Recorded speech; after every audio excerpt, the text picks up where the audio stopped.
Za ovo predivno i jednostavno jelo sa tikvicama potrebno je najprije 2 tikvice izrendati na kriške. Drago mi je da možemo da se družimo ovako, pa mi pišite u komentarima odakle gledate moj video.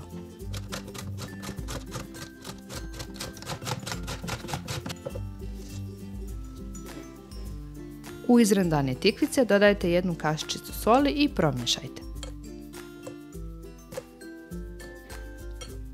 Ostavite ih sa strane dok pripremamo ostatak. U jednu zdjelu razbijte 4 jajeta pa ih umutite.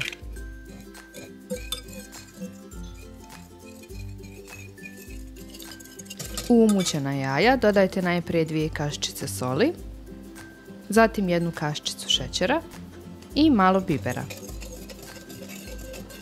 Sve to kratko sjedinite pa dodajte 100 ml mlijeka i 60 ml ulja. Pa sjedinite sa ostatkom smjesi. 120 g brašna i 1 kesicu praška za pecivo prosijat ćemo zajedno u smjesu sa jajima.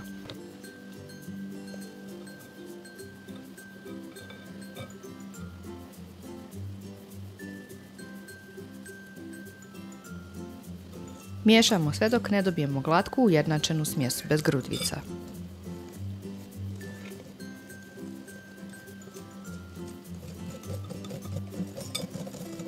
Smjesu ostavite sa strane, a onda izrendajte 2 manja krompira. Ako ti se sviđaju moji recepti, ne zaboravi besplatno da se prijaviš na moj kanal.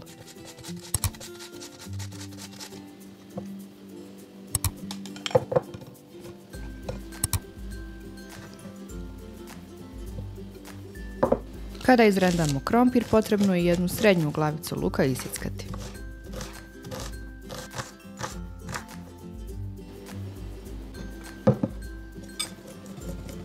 Smjesu kratko promiješati, zatim procijediti krompir i dodati u istu.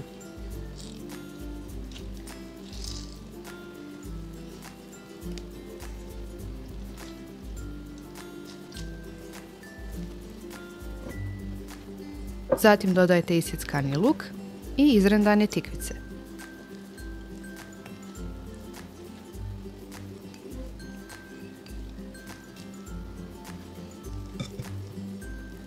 A onda je sve to potrebno sjediniti.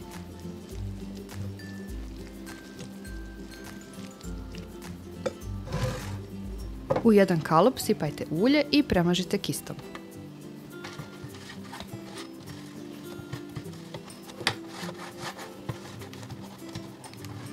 Pospite sa malo brašna i protresite kalup.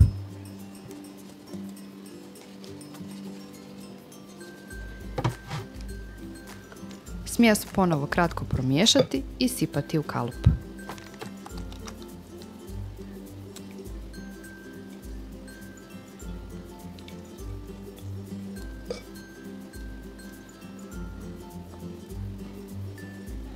Malo poravnati, a onda preko dodati kockice feta sira.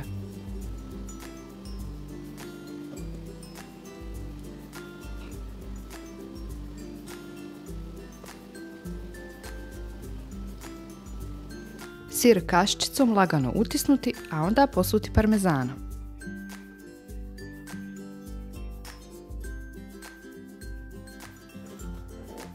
Pecite u prethodno zagrejanoj pećnici na 200 stepeni 40 do 45 minuta, tačnije dok fino ne porumeni. Kada je gotovo, prvo sačekajte da se ohladi, pa izvadite iz kalupa i isijecite po želji. Pita je jako mekana i ukusna, nadam se da ćete recept probati. Vama hvala na gledanju i veliki pozdrav!